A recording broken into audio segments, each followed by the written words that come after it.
Assalamualaikum warahmatullahi wabarakatuh. Perkenalkan, kami dari kelompok 1 di mata kuliah Prinsip Keteknikan Pangan Universitas Muhammadiyah Bandung dengan beranggotakan Alia Nursifa, Amelia Deswita Putri Soleh, Hafid Burhanuddin, Muhammad Yusuf Firdaus, dan Zahra Devina. Baik, saya Amelia Deswita Putri Soleh dengan NIM 5 akan memaparkan mengenai destilasi secara umum dan salah satu jenisnya. Nah, destilasi itu biasa disebut juga dengan penyulingan. Nah, penyulingan ini merupakan metode pemisahan suatu zat cair dan campurannya dengan berdasarkan perbedaan titik didih dan kemudahan penguapan yang biasa disebut dengan volatilitas. Nah, menurut Honora Harjo dan Surjani di tahun 2013, proses destilasi zat cair itu dipanaskan hingga mencapai titik didih, lalu uapnya itu akan dialirkan melalui kondensor atau pendingin, dan hasil dari pengembunannya ini akan dikumpulkan sebagai hasil dari pemisahan. Salah satu jenis dari destilasi ini ada yang namanya destilasi fraksinasi atau destilasi bertingkat. Nah, destilasi fraksinasi ini merupakan pemisahan dua zat campuran berdasarkan perbedaan titik didih campuran kurang dari 20 derajat Celcius. Jadi, satu zat cair dengan zat cair yang lainnya yang akan dilakukan destilasi itu memiliki perbedaan titik didih yang sangat tipis. Destilasi ini juga menggunakan kolom bertingkat, lalu terjadi pemanasan bertahap dan perbedaan suhu pada setiap plat. Tujuan pemurnian destilat di bawahnya. Semakin atas, maka cairannya itu tidak volatil. Nah, jadi cara kerja dari destilasi fraksinasi ini kan ada kolom bertingkat. Nah, komponen penyusun yang memiliki titik didih lebih rendah itu akan menguap terlebih dahulu, kemudian disusul dengan komponen yang memiliki titik didih lebih tinggi. Lalu, destilasi fraksinasi ini juga biasa dipakai untuk minyak atsiri, pemurnian alkohol, atau di industri parfum dan sebagainya. Baik, saya Zahra Devina. Saya akan memaparkan rangkaian alat destilasi fraksinasi. Pada gambar ke-1 adalah gambar rangkaian alat destilasi fraksinasi yang terdiri dari labu bundar, kolom, konektor Y, konektor L, klem, termometer, kondensor, dan Erlenmeyer atau labu penampung destilat. Pada gambar kedua adalah gambar kolom destilasi fraksinasi yang terdiri dari kolom Vibux dan kolom Hempel untuk melakukan pemisahan bertahap pada sampel. Kolom destilasi sebagai komponen penting untuk proses penyulingan seperti pada industri minyak atsiri, alkohol, dan sebagainya. Dalam kolom destilasi fraksinasi, komponen penyusun titik didih rendah akan menguap terlebih dahulu, kemudian disusul oleh komponen titik didih yang lebih tinggi. Proses yang terjadi pada kolom destilasi fraksinasi adalah temperatur, tekanan, dan ketinggian cairan. Selanjutnya akan dijelaskan oleh saya, Yusuf, tentang proses fraksinasi kontinu. Proses fraksinasi dapat dilakukan dengan pemanasan secara kontinu.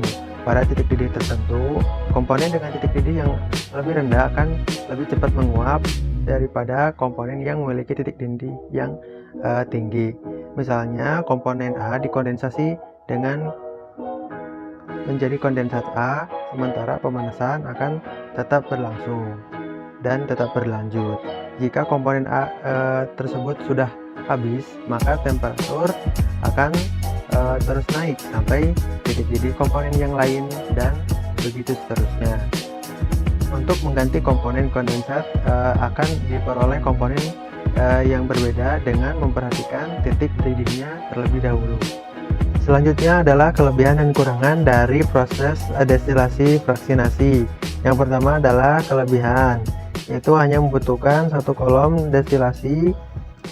Lalu yang kedua adalah tidak membutuhkan bahan tambahan yang lain. Lalu yang ketiga adalah waktu proses relatif singkat karena hanya melewati satu kolom destilasi saja. Untuk kekurangannya yang pertama adalah tidak bisa mencapai kemurnian tinggi, jadi hanya sekitar 90-96%. Untuk biaya penggunaan alatnya itu relatif mahal sehingga metode ini jarang digunakan. Untuk pada destilasi bertingkat, kondensatnya harus dibagi-bagi, jadi tidak bisa disatukan karena cara kerja dari metode ini yaitu secara bertahap dan bertingkat. Yang selanjutnya kesimpulan akan disampaikan oleh saya, Alia Nursifa. Destilasi terbagi menjadi tiga, yaitu destilasi fraksinasi, dan destilasi fraksinasi kontinu. Destilasi merupakan metode pemisahan zat cair dari campurannya berdasarkan perbedaan titik didih atau kemudahan penguapan atau volatilitas dari suatu zat. Destilasi fraksinasi atau bertingkat adalah memisahkan dua campuran berdasarkan titik didihnya dengan perbedaan titik didih campuran bisa kurang dari 20 derajat Celcius. Lalu selanjutnya ada destilasi frакsinasi kontinu, pemanasan secara kontinu pada titik didih tertentu komponen dengan titik didih yang lebih rendah akan lebih dahulu menguap. Poin-poin yang harus diperhatikan antara lain, yang pertama ada perbedaan titik didih, lalu ada kolom destilasi, lalu yang ketiga ada penukaran panas dengan reboiler dan kondensor.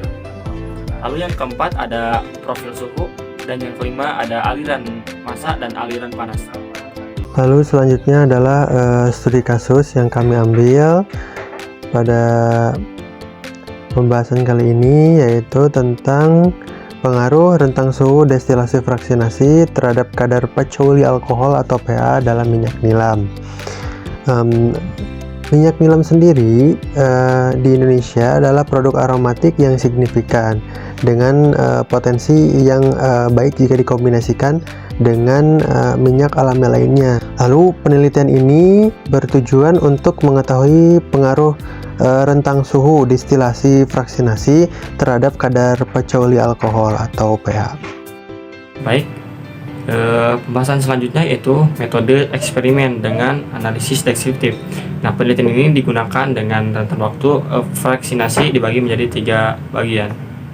Berikut adalah hasil berdasarkan hasil dari uji GCMS. Mungkin dicukupkan sekian dari kelompok kami. Kekurangan dan kelebihannya mohon dimaafkan. Wabillahi taufik wal hidayah. Wassalamualaikum warahmatullahi wabarakatuh.